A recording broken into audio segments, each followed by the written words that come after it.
Welcome, everybody. I'm hoping that you're all safe and well. We have got these wonderful Tuesday afternoon shows that I enjoy so much. And we've got coming up next week, March 2nd, Tony Escapa. Tony is a phenomenal, very, very diverse musician, very fluid with his playing. He makes it look effortless. He's the percussion force for 16 years with Ricky Martin, but he's played with Al Di Meola, David Sanchez, Franco De Vito, and many, many more. So please tune in next week for Tony Escapa. You're going to absolutely love what he says and what he does. He's a great, great guy. So we welcome you all on March 2nd. Fantastic at 2 p.m. Eastern Standard Time. Listen, today, the journey continues. We have got an absolutely monster player, a dear, dear friend, and a phenomenal player that I had the chance to perform with him at the La Rioja Drum Festival in Logroño, Spain, in front of about 5,000 people. And when I watched Mike come out and play, the command that he had with the audience and the command that he had with his instrument literally had everyone sitting on the edge of their seat in awe of this master artist. So would you please welcome the great Mr. Mike Mangini? Wee, who was that groove on the videos?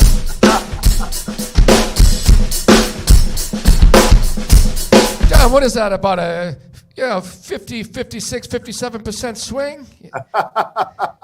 It's like Mr. Mom with the electricity. Yeah, 220, 221, whatever. Yeah, how you doing? What time signature is that? I don't know 4/4. Boy, I'll tell you something.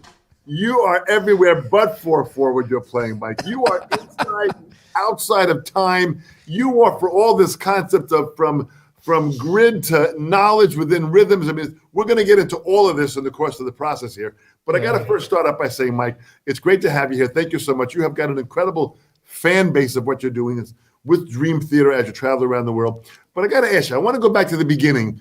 Listen, you are such an accomplished musician with both how you see the drum set and just the vision of what your drum set is set up. You are literally sitting in the world of Mike Mangini in that drum set. Just give us that overhead shot. This is absolutely insane.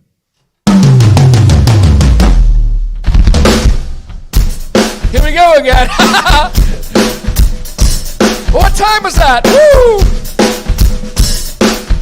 I had to ruin it.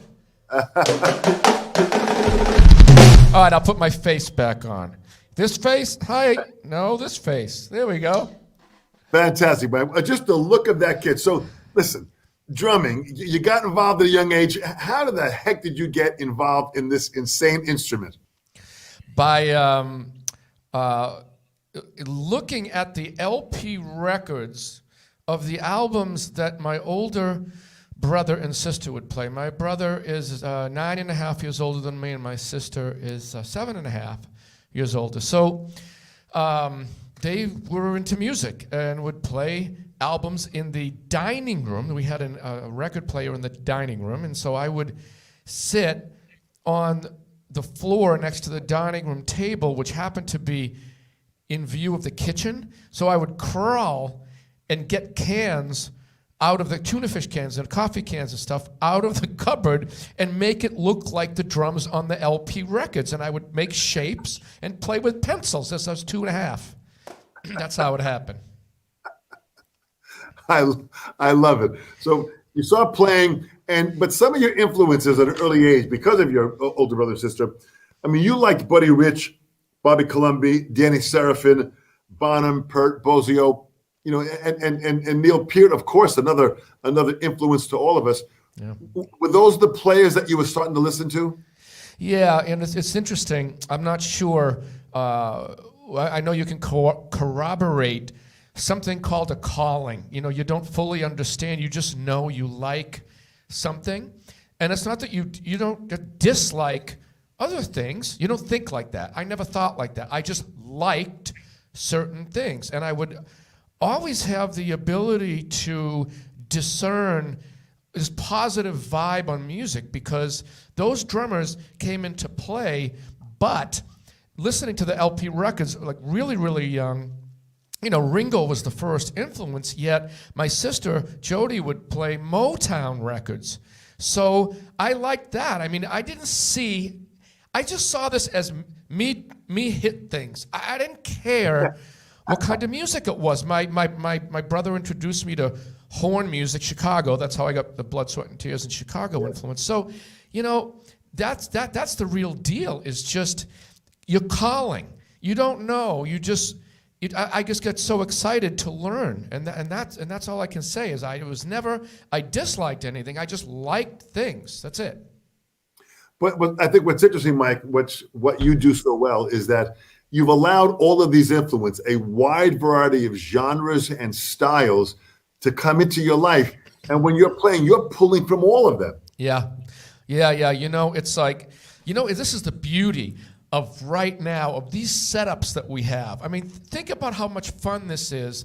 I've had this year to nurture deep engineering. Now, I couldn't have done all this without help from Rich Chicky, our previous engineer, Jimmy T, our Dream Theater current engineer, Neil Goldberg, my friend who runs Heaviosity, and, all kinds of people that help me because, to nurture the sound, you can hear the swing.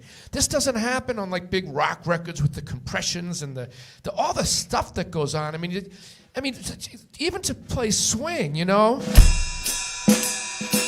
if you're into that, I used to be. It's not.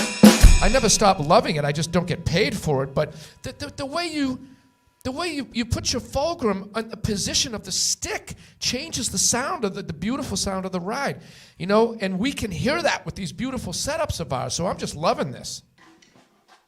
So in this setup that you have here, Mike, you have got an ability of being able to play righty or lefty, this open-handed ambidexterity of playing. Mm-hmm. You really have taken charge in this here. Where did that come from? Were there players that you heard before that were doing that? I never heard anybody completely switch it. I mean, completely 100% switch. But no, I didn't. But, of course, I had the influence of seeing Billy Cobham and Simon Phillips, who, as you and I started doing these clinics and things, we get to know each other. And I got to know Simon and what a great person he is. And, of course, he's a massive influence. And he's on more records than I even own in my bins, for crying out loud, But anyway, but I never saw it fully switched. It became something I had to learn because of the music. Everything you see here, even this thing here, it's about the music. And I want to express what I see as a possibility for not for necessarily, for who I want to become, not what. I mean, I am what I am, but we can change who we are. And the whole thing about this was seeing that lefty open-handedness. I thought, that would allow me room to really blast into the snare, and it would allow me to make these shapes. And little did I know, this is really all from being 2.5 years old and making shapes out of cans. Like, look what happened. I'm 57. I still love the shapes. But, so that was it. And it was so difficult. I mean, I'm not ambidextrous, so I had to, if I flipped the camera, I had to learn to play like this. Even to step on the hi-hat with the right foot was just, awkward. It was absolutely awkward. But to play,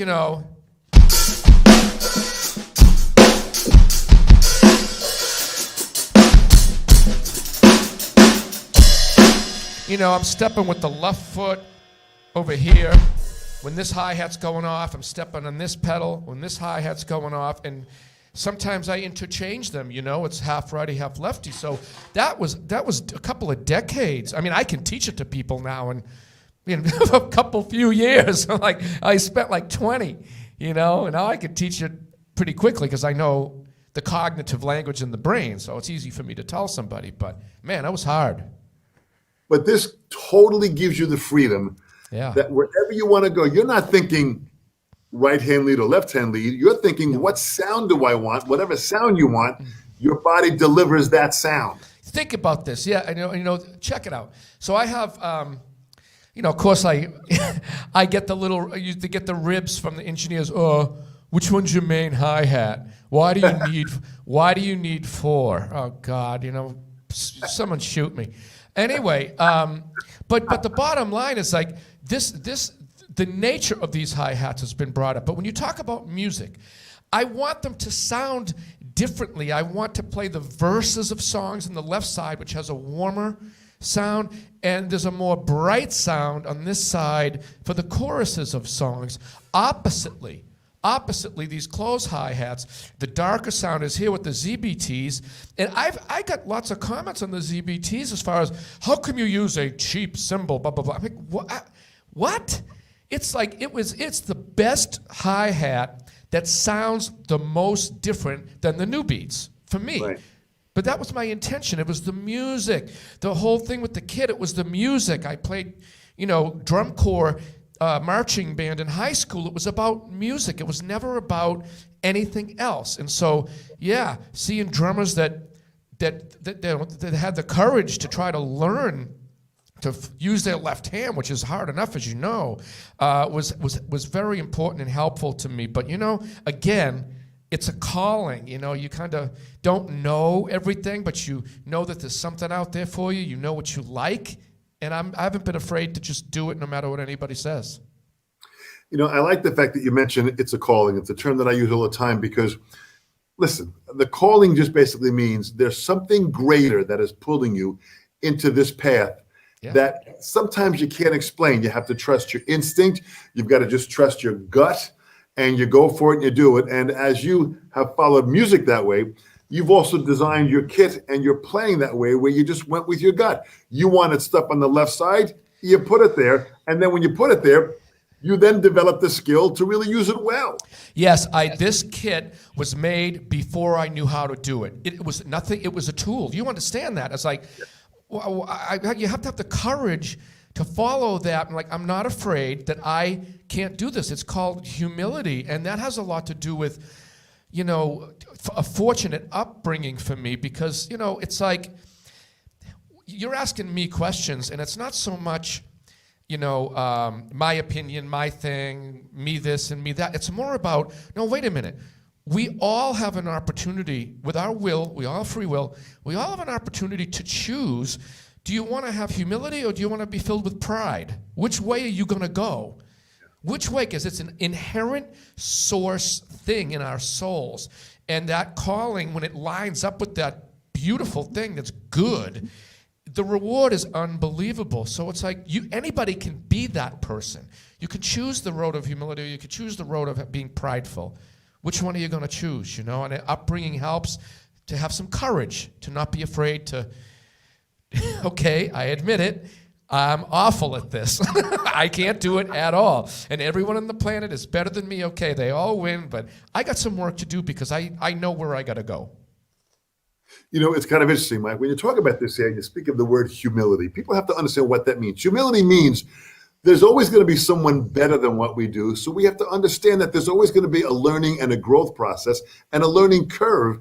And if we have the kind of calling and the passion to push us to learn, we're going to keep on learning until the day we die. Yeah, it's the way to go. It's interesting. Part of my preparation for the Dream Theater audition was to take notes on anything and everything. And I had been teaching this concept for a while, and I had been auditioning since I lost my first one at age 13, and then that didn't happen again. As I know exactly what happened. I had all the talent and ability, but I lost my mind. I was thinking of the wrong things in the audition. That's another story. It was a district, school band snare drum kind of thing, orchestra thing. Anyway, but before the Dream Theater audition, I wrote down what's going to be in my duffel bag. What if they ask me to play songs I don't know? What if I can't hear myself? What if my headphones break? Do you know that by writing these things down and making solutions, it calmed me? But the one other thing I wrote down everyone else's names who was also auditioning because we knew who each other. We knew everyone that was going, okay? And so these guys are all our friends. You know what I'm saying? So it's easy for us to know all the great things they do. And what I did is I wrote how much better every one of those guys was than me at something. And so I thought, well, this is helpful to me because I don't want to worry about any of that. People have to be who they are. So I have to have the courage to just go and do what I do. And it included Portnoy as well. I'm like, I can't be him. You can't replace somebody. You can't hit a drum the same as another human being. It's not possible. So by writing it all down, I was able to accept it and go, I lose in every case here, and it's okay. This is an opportunity, and I'm going to go do my best with what I have. So Dom, yeah, I mean, you're right about that, and it affected me in a big way, you know? But you really brought, to the table with the band a different, set of rules that only Mike Mangini can deliver. Yeah, well, that's what I want. That's why they brought me in, but that was my intention. Why not? Oh, it's the same thing. It's like, well, I'm going to set up the hi-hat on this side and do this, and I can't do it, but why not? Because I'm seeing the possibility. So I see the possibility with the band and with everybody I work with. So why not? Hey, I love that propelling force of why not. Yeah. As we question ourselves, why not? And then you end up trying it, you go for it, and you discover things that you would have never discovered before. Yes, a lot of fat lips, eye hits, broken knuckles. Yes, a lot of that too. But why not? Let's go back, Mike. I want to go back when in your formative years when you were learning. Were there teachers that were there? Did you have mentors? Were there specific lessons you went through? Books? What was that all like? Well, again, it was about this a deeper thing. It's about the human person and other people. When I was, I'd say I was 5, my cousin Johnny would make long drives to give me early lessons on how to read. And it was so much for him. I'm so grateful to him for doing that. But he got me started. I wasn't afraid of music notation at 5, and he showed me a few things, and that was that. Then I learned from albums, which I had been doing anyway. But then, when I hit age 10 in elementary school, the local drum teacher, I'll do drum lessons. Little did I know that Walter Tokarczyk would be it's like, I'm literally wondering, why am I so lucky that these people have been put in my life and vice versa? Because as the greatest teacher, this man would explain why he was telling me to do something. It gave me purpose. At one point, because I didn't want to take the lessons anymore, the reason is I didn't want the glockenspiel lessons. Who knew that one day I would have to learn Xanadu in my basement, and it's a glockenspiel, look at this. Anyway, so I quit the lessons. He walked to my 5th grade math class and says to the teacher, I need him. Pulls me out of the class in front of everybody. He's like talking to me. I'm up against the wall, but it was kind, but he was forceful. He's like, I don't think so. You're not, there is no way I'm letting you go. I'm just not doing it. I'm like, I don't want the lessons anymore. My parents said I didn't have to keep doing this. I hate the bells. All right, you don't have to study the bells anymore. Just come in. But, he cared so much, and he carried me all the way through high school. And I studied, and all his students, they're such great drummers. Every one of them. I studied with one, Dana Sickles, for a year, and Dana was amazing. He's like, oh man, you gotta do these chops, you gotta do these exercises. He gave me a little different something. And Walter's like, yeah, go study with Dana and see what he's up to. So it was community, it was people that cared about each other, it was something else, I don't know. But it was these great, great people, and that's what it was like for me. Were there any drum books specifically that you were working out of? Were there method books that you were looking at? Was it, Well, yeah, I mean, there's the same that we were all using, syncopation and stick control. But, again, Walter comes in one day noticing, because I would practice. I did my homework, and he showed me a book, and he showed me a picture of all the muscles in the arm. Why did he do this? This is great. He did it because he said to me, you will not be able to navigate your way around this bigger drum set you're building. I got the 3 little rototoms, 6, 8, and 10, right? And he said, the conventional grip's going to do this. Why don't you try to learn match grip so you can do both? Of course, I said, no. Why? Right? I said, no. I don't want to, all the whole human nature thing. So he brings me in the book and shows me pictures of the muscles. He said, you got 4 muscles this way, you got 11 muscles that way. How many muscles do you want working for you?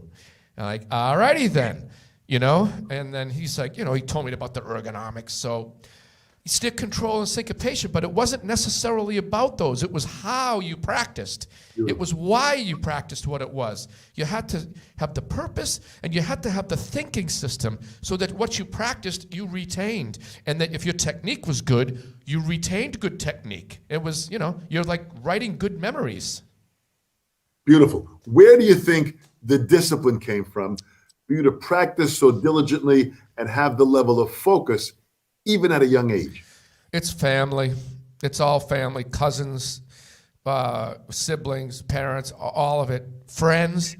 It was just, I just grew up in a large but tight community and a large but tight family on both sides. It was just something so supportive about that, where you had to do your best, because if you were given the gift for something, there was no excuse, and nobody let me off the hook. Nobody. And so I got it from every angle. That's where it comes from. I didn't have a choice. It was like I played football one year, and I did pretty well as a halfback running. I wasn't good at it. I was afraid for my life. I had to run. Hey, fear is a great motivator, I'll tell you. Yeah. Oh yeah. So you're doing this here. You're going by. So are you now playing with bands at this age? Or this is, before you decide to go to university or whatever it is, are you playing with musicians and hanging out and doing gigs or whatever? What was happening? I didn't do that until I was 13, when I joined Combination in Waltham with some pals, and we did covered tunes and Aerosmith songs and stuff like that, and I ruined plenty of them. You know what I mean. So that was it, and we played out, and competed against other bands in these Battle of Bands contests. It was great. You got to meet people and see other players and go, wow, look at that drum set. Oh my gosh, David Pettengill has a clear octa-plus drum set. I mean, he was older and he worked, and I'm like, I've had to piecemeal my drum sets together till I got my first job at 31. It's amazing, the stories. I love these stories. So now you go in this, and now you go to Bentley University? Yeah, for accounting and software engineering. So, and music was still, a part of your calling, but you went there for a whole different reason. Was that inspirational for you, all that? Yeah, it was. I'm gonna split it down the middle, meaning there are really two reasons why I was there. One is, my father said to me, choosing a college, as I was doing music, and I had scholarships offered to me, and letters coming in from everywhere. I had won first chair in all USA orchestra. I had won first chair in the state jazz band. I won first in everything, drum contest, you name it. I won everything. And he's like, I'm not sending you to college for something you can already do. Apparently, pretty well. You don't need schooling for that. What happens if you can't play? You need to learn something else. And I'm just like, okay. I guess that makes sense. So here's the other thing. It was a teacher that called me after the class, and a few fellow students that got me to quit the college. They go, you need to go. You don't need to. But the thing is, if I had not gone to that school, let me show you something. If I had not gone to that school, to really advance with calculus and software programming, and I could tell you why the calculus, I have a very common sense approach to that. But if I didn't have that programming, this rhythm knowledge book, it's got zeros and ones. It's binary. Look at this. Yeah. Yeah, absolutely. There's a lot more in there. I just wanted to relate music notation to zeros and ones, to rights and lefts, to any combination and everything you could do, But that's part of why I bring it up, because you're what you learned at Bentley and when you went there for really kind of laid some groundwork for this way that you think, that it doesn't matter whether it's whatever time signature is in, you find comfort within that because of how your mind adapts to that thought process. Yeah, again, I don't know what the explanation. It's like there's something in here that I don't know a better way to say this, but it gets warm. It's really peaceful when I am in that zone and all these possibilities exist, and there's so much joy to actually understand them now and to be able to do them and to combine them. It's like it's a giant toy closet. It's all positive. There's so much more to it. It's like what type of person do I want to use my will to become? Is it the humility of I can't do all this, or the pride, or there are so many other things to be like to do good, or to not do what you're supposed to do. You got to make these choices. But the bottom line is, I got to be the type of person that I'm not going to be. Put it this way: we know all too well.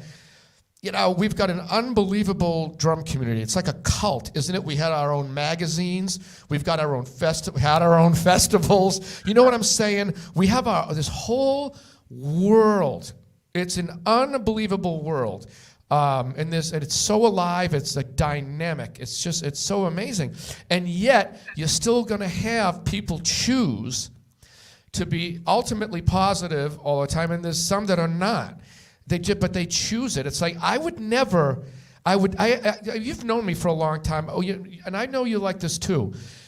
We don't go up to other drummers and go, well, why do you need that hi-hat? Why do you set up? Why do you play so many notes? You don't groove. I've never known you to be that guy. You're always like, did you see so-and-so? Did you see their left hand? Yes, Dom. Well, what am I going to do? My feet are awful right now. I spoke to you many times. Like, Dom, my right foot, my adductor hit. I got an issue. What are you doing at home? Your feet are great. Yeah, but I want to choose to be positive. It's that choice. And it's the whole thing. It's the upbringing. It's the family. I don't know why I ended up at Bentley. I wasn't going to be an accountant in an office, although I'm glad I learned it, but came in handy a couple times. But you know what I mean? But I was there, and look what it did. Well, that's, again, the power of free will and the power of choice, which you have been so conscious of. And this is a very important lesson that I want everyone listening to understand, that you made these conscious decisions and you pursued this, and you saw there were challenges, but you faced the challenge and you overcame them and you kept on learning. That really is, that's Mike Mangini in a nutshell at what it is. You have this incredible force and desire to keep pushing yourself to each level. Now, interesting enough, so your first high profile band was Rick Berlin. Yeah. You joined this band. What was that like? Now you step into this world. Now you're getting serious. Yeah, because I had moved back to Boston and I joined a Van Halen tribute band. It was outrageous fun. I mean, just nothing short of outrageous fun. I mean, I was singing Charlie. He believed he was David Lee Roth. It was just, I'm smiling because my memories of everybody, Stan and Rob, it was just so great. But, Rick Berlin, the movie, was a band that would sell out the channel. That's 1,285 people. Why I remember that, I can see the number in my mind. I don't know. That's a lot of people for a local band. I mean, you're playing for 35 people some nights. You know what I mean? Yeah. You put original music together. You sometimes you beg all those friends, people to come see us play tonight. No, can I get in for free? No. Well, now there's only 20 people. All right. Anyway, so they were really popular because they were so different, and they were auditioning, and I wrote Rick a letter and mailed it to his house. I said, I don't remember everything that was in there, but it was like, I need this as far as it seems like the right thing for both entities. I want to be a part of that. I don't know, for whatever reason, I just have to. So I want to audition.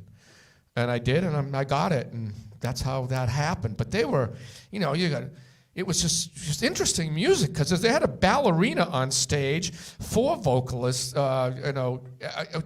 It's like, what is this? The music was like high-powered. It was like dance or like funk, but it had the rock thing, and then all these gospel vocals. I've never seen or heard anything like it before or since. So that was amazing. This is now, were you traveling with the band? No, it was a local thing. I was a software engineer at Raytheon at the time, working on the Patriot missile system. That's when I did that for 4.5 years or something. I started out, I was just an aide. I didn't don't get the wrong impression when I say I worked on the system. I was just an aide, and by the time I left, I was promoted to engineer. But I was better at engineering drum exercises. So when did Annihilator come in? 93. So I had been in Rick Berlin, the movie, which turned into a couple of Rick Berlin offshoots, and Neil Goldberg joined the band, and he ended up after that Rick Berlin split up. He was in Annihilator, just got connected, I forget how, and their drummer couldn't, manage the record they were doing called Set the World on Fire. So I got called in at the last second. I had double pneumonia.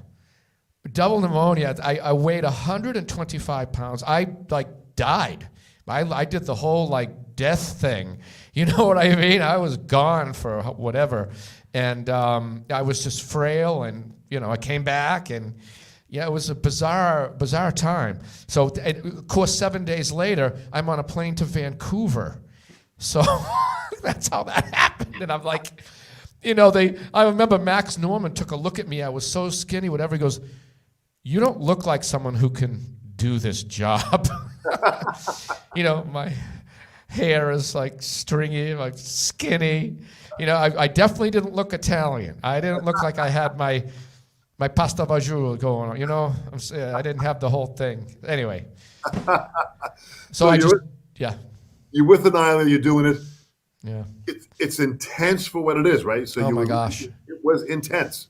Well, let me tell you what I learned. It was so amazing. There I am playing, and the same thing kept happening.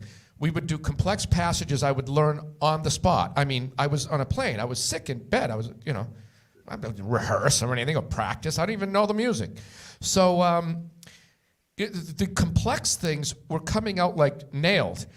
And then we would get to moments which I would just have to play straight for a while, and Max would stop and say, your snare drum was late on that hit, and I didn't quite know what he meant.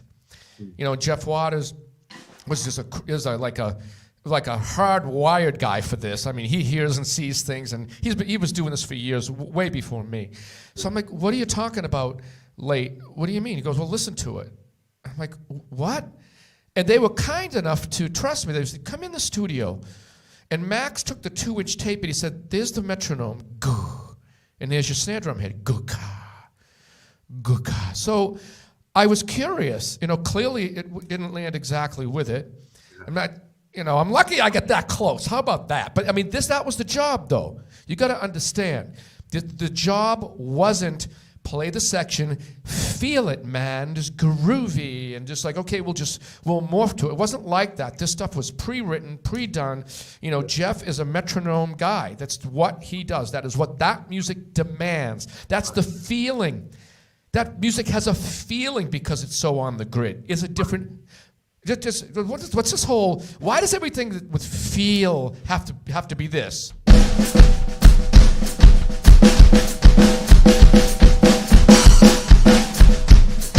Why is that feel? I feel that. I feel this too.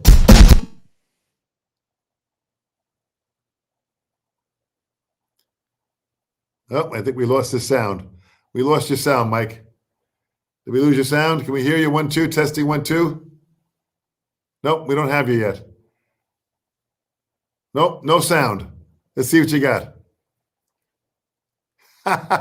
First of all, while he's working on his sound, just that kid alone is just a work of art of, how his placement is for what he has with everything, how he's got every tom lined up, how he's got every hi-hat in position, what he's using with his right and left foot. And what you're seeing is the real experimentation of this is a true pro that looks at this drum kit like an adventure in expression. And he takes this and analyzes every single drum, and not only how the drum is tuned, but the placement of the drum and those small toms he has up on top, where his placement is of his cymbals, all of this is pre-thought in the process. I admire that so much when you think about just the workings of what it takes as each of you comes down and analyzes our own setup for what we needed. Listen, the gig Mike is playing with Dream Theater, he needs what he has to allow that level of the intensity of the music to be played. Now, we've got a variety of people here. I'm going to look at some of the names that we have here. We've got people, Jeff Lang from Montreal, Canada. We've got people from Mexico. We've got people from Brazil. We've got people from Peru. We've got, my gosh, we've got everybody. We've got Ilya from Odessa, Ukraine. We've got people from Greece. Look at this.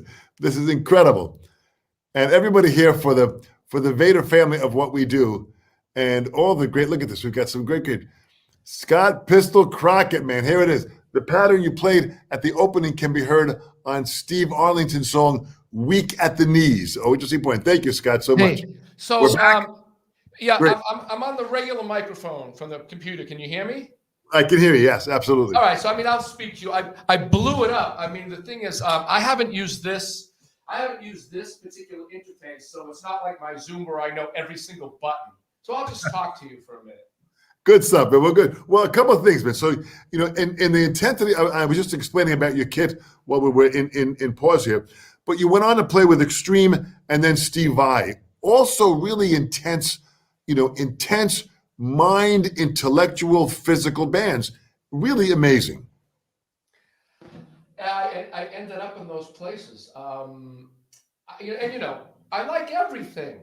Yeah. It's just like to sit back and play. I've played with plenty of bands where I use a 3-piece drum set, 4-piece drum set, 5, whatever. But you know something, when I get pulled into the situation, I go with it. It's not like I sit there and think, well, you know what, I can only play that kind of music. I need to play that kind of music. It's just that I can. It's not hard for me. So it's like, why don't I just, it's a job or this, or I like the music, whatever. Again, it's a positive thing. I'm always seeing the good in it. It's like, wow, that would be challenging and fun. Why not? Absolutely, man. Absolutely. So let's talk about some of the books. You know, the Rhythm Knowledge Volume 1 and Volume 2. Talk about the conceptualization behind this here, because the books are fantastic and it really makes you think. Yeah. First of all, can you hear me well enough? I can, absolutely. All right, great. So the Rhythm Knowledge books are basically they are a behavioral change system, both of them. My Volume 1, and by the way, I'm sold out of the Volume 2, but my new video series that'll come out, I'm actually bringing these to life. I'm bringing these to video. This one has all my 5 systems in it, but I want to talk about the first one because what it is a behavioral change system. I realize that we work a certain way in order, and I realize that practicing, you can get better a lot more quickly when you learn things with your senses properly ordered: eyesight, hearing, and touch. So this book goes through the system of, all right, first, what's in your heart? All right, what do you like? So now, what's in your mind? What is it, and how does it work? What about your body? What is it, and how does it work? And then you hit the instrument, and then you process this. So you need to have some sort of ability to process and understand what you're experiencing, and the whole thing works in a cycle. So this book just I mean, you can't see but I'm saying the book outlines that process as far as how to manage yourself, and it works for shooting darts. It's like, well, wait a minute, what am I? How do I work? And if I want to, be competitive, as like during the recording of the Dream Theater record, we're taking breaks, and I would play darts every 2 minutes. I had a minute with whoever was available, And I'm doing like rhythm knowledge while I'm playing darts. I'm like, all right, my elbow, make it 90 degrees. Now pull it back, go. Pull it back, go. And it helped me at least be competitive. So it's a behavioral change system, is what that is. And yeah, it could change any behavior, and there are plenty that we all need to change, perhaps, or evolve with. But this one is systematic. Again, it's from the inside out. It's forming your counting grid. Because when we hit drums, what are we doing? We're making hits in time so that other musicians can place their hits in time. Right. So you've got to prioritize your selective attention to your internal imaginary noises in your mind, or an external metronome or something. You got to know how to sync up to it. So this book takes you in order to sync up to external time or your own. Then you wire up your 4 limbs in all 12 pairing possibilities.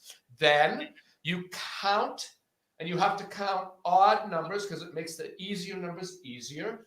Then you have to have a space and put different notes in the space. Then you can take those notes and permutate them. And those are all the systems, but it's a lifetime of work to combine them. That's why I've only written this one exercise book, is because the combinations I will never be able to achieve them all. Boy, absolutely. Boy, you did this so well, and the book really explains the process of how you think, and it also opens up a creative process that is there too. I think we have a couple of questions here. Chad, can you bring up one of the questions? Mike, do you speak to American soldiers while in Raytheon? Any advice to a transitioning soldier who wants to play music as a second career? Wow. I did not speak to any firsthand. I did work on the training software, and just indirectly, I just had indirect communication, but never with me. I wasn't high enough in the chain. And as far as a transition, the best thing to do is to take a pencil and piece of paper and write down what you want your destination to be, and examine how does that environment work. In other words, if you would like to play with people, well, that works a certain way in a room. What you have to know to do that, what you have to do to prepare for that, what equipment do you need, how does it work? And that's the advice I have for you transitioning, is to identify the components of your destination environment. If it's just going to be you in a room, well then what is that? Okay, well, what music would you like to play? What certain skills do you need for that? Okay, now you know what to do every single month or week. Yeah. Boy, that's very clear, Mike. Thank you so much. Just talk about well, let's go to Jan. Here's it. Hey, Mike, do you have any tips on how to create drum parts as a session drummer? Maybe you could talk a little bit about your creative process. Thank you, Jan. Yeah, well, I can talk. I can talk all day about everything. I think both Dom and I have what's it called? My father calls a logorrhea or something. Anyway, I don't know. Anyways, it's the Italian upbringing. Yeah. So the creative process in the studio is, first of all, it's ordered. I have to identify what is my job. First of all, what does that person that's paying me money need from me and want me to do? Do they want me to just be myself and hit things? They say that, but it's not the entire truth, because if they're hiring me, that means they have a vision. So the more clear they are. So that's the first thing. The process is identify what the genre, the style, the amount of notes to play or not, the sound. Identify those components. Then for me to be creative, well, I have to, again, based on the destination, know my parameters. So if I'm going to be creative but I've got to stay in 4/4, I, let's say, have to stick with certain sounds, well, then I don't change the time signature, so I know what not to do. That's how I do it. I know not to change the sound, not to change the time signature, not to change perhaps too many notes. So what can I change?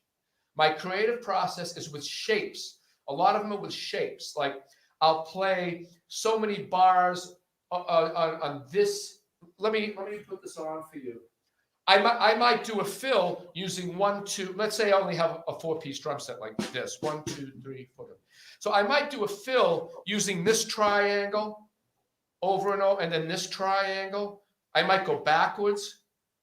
If I have a smaller version of this drum set, I would do like, I'll do these 3 for the first run, then these 3, then these 3. So it's like, you see what I mean? I've got 2 notes on each drum. And so I usually create by shape. I'll play the shape of the right side, something here, move to the left side. And if I don't have this much gear, I work with the shapes of whatever I have. And so it's very shape-oriented, my creativity, because Jan, there are certain parameters. There are always limits. If it's like I just did a rock country kind of a session. I've done a few songs for an artist, and they'll release that later this year. So within the framework of that session that I'm doing, I have to understand the parameters, with their demo. I have to understand the parameters with the drum fills aren't supposed to be very notey. Some of them can be, but I'll only do that once. And so again, my creativity is with the shape of the song, the shape on the drums. It's very visual. Interesting, very interesting. Mike, I think your main mic in front of you might be on right now. If you want to bring that mic. This one, can you hear me? That's back on now, yeah. Okay. All right. You know what happened? Dom, I exploded it with my massive calf muscles. I'm kidding. With the time that we have left, I want to squeeze a lot of stuff in. So talk about now the DVD, the grid. Talk about the grid. All right, I'm going to change my audio. Hold on. Oh, there we go. It automatically changed. So the DVD, the grid is essentially this. Every single expression on every single and any instrument can be put into an equation with 7 variables. This is where my math background gives me problem solving skills. It's pretty amazing how it works if you know what I'm saying. Anyway, so the grid is made by taking the time to explain each of the 7 categories that are possible, meaning this. Dom, you know the periodic table of elements, right? Correct. Okay, so we got elements. Okay, so every expression must have one of these 7 elements. Now, correct me if I'm wrong. If you and I play drums, it cannot be void of a limb. Like, you need to use a limb, okay? Pretty basic, but you need a limb to hit. It cannot be void of dynamics, because your hit has to have, it could be silent or it could be loud, mezzo piano, whatever. It cannot be void of a time signature, even if the tempo isn't consistent. A phrase, it cannot be void of it. An expression cannot be void of the amount of hits in a space. An expression cannot be void of a phrase, and it cannot be void of having a style associated with it, because we've had these established styles, and they're basically based on mathematics. So we've covered the whole possibility range with styles. Now we just have derivatives. So that's what I'm saying, is the grid goes, okay, here's an expression. What's the time signature? What's the style? What's the dynamic level? What is the subdivision? What limbs are you using? Do you understand what I mean? Every expression must have one of these 7 elements, or it cannot exist. So by figuring that out and testing it at Berklee College for 2 years, I made it 100, like everything I have is 100% foolproof. It withstands the scientific method, meaning if it failed somebody, I wanted to know why. Yeah. And it was only because that somebody didn't do it the way that you were supposed to, or that somebody found a flaw. And I'm like, oh, I get it. Okay, I'm going to fix this. I love it. Quickly, the Mike Mangini algorithm. Yes. All right. It's basically, it comes from when I was teaching, doing nothing but pretty much teaching. I ended up visualizing myself as giving a prescription, as writing a prescription for an issue. And so my basic algorithm for being able to successfully write those prescriptions, no matter what the issue was to basically do this, to ask a couple of questions and then use a pencil and paper or research to find your answers. The algorithm is, what is the nature of this thing that I'm trying to solve? Again, we're talking algorithm because it's about problem solving, right? Right. That's what it is. It applies to anything from being creative in the studio to managing myself with my bandmates or anyone else, to this whole thing. What the algorithm is to really take a look at the environment that you are in, take a look at yourself and how you work, and look at the connection between the two.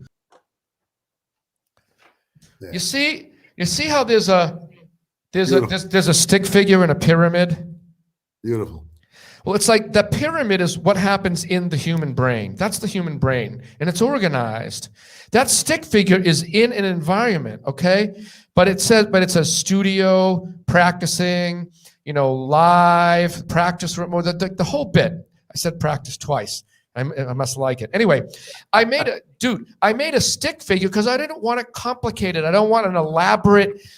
I didn't want to have to rely on nice looking art. It's because the philosophy is so strong that you can have a terrible picture and it still works. And my co-writer, Frank, God bless his soul, passed away, agreed with me. I'm like, Frank, I don't need that. This is so strong. Let's make it look as simple as possible. He's like, stick figure.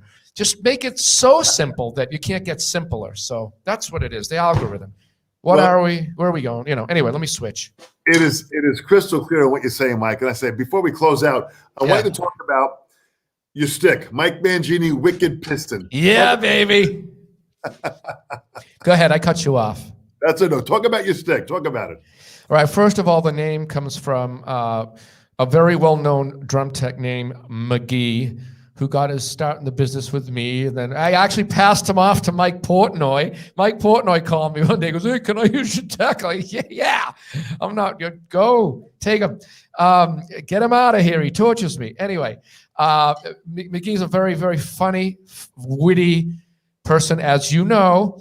But he came up with 10 names for sticks in less than 60 seconds or 70 seconds. It just literally, people when they're good at something, you gotta use people that are better than you at things. So I wrote him. I'm like, hey, you got any names for a drumstick for me? Wham!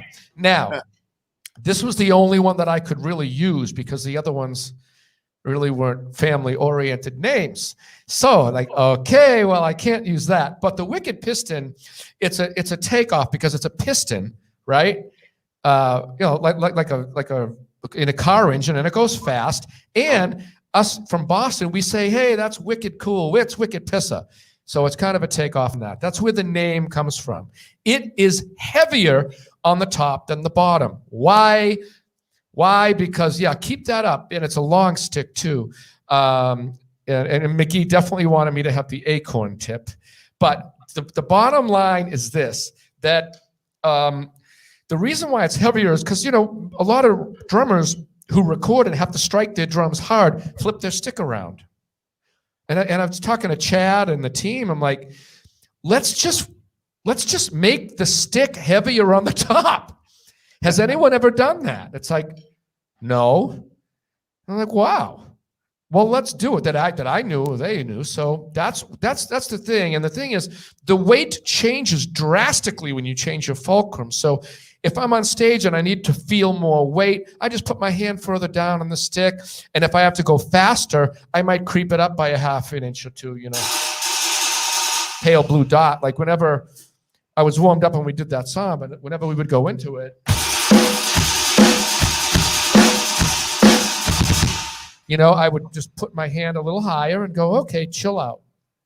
And don't worry about it. You don't have to hit that very hard. Go. And that's how I used it. Well, that again proves the value of Vater as a product, man. Unbelievable. It's just so deep at what they do. great people, great product, and just a great combination for sure. Mike, I'll tell you something. We could be doing this for several more hours, so we have to commit at some point to a part 2.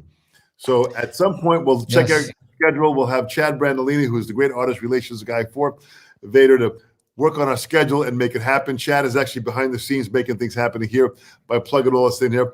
We'll get it. We'll do a part 2, and we'll talk more about your hand technique. We'll talk more about getting volume 2. Volume 2's got to get back in print, right?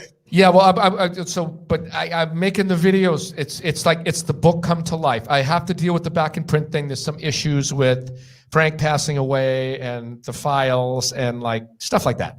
So I have to deal with it. And it was long enough that I even got these things for sale. These people have been waiting for 7 or 8 years. I'm like, I'll put them for sale next week, next month, next year.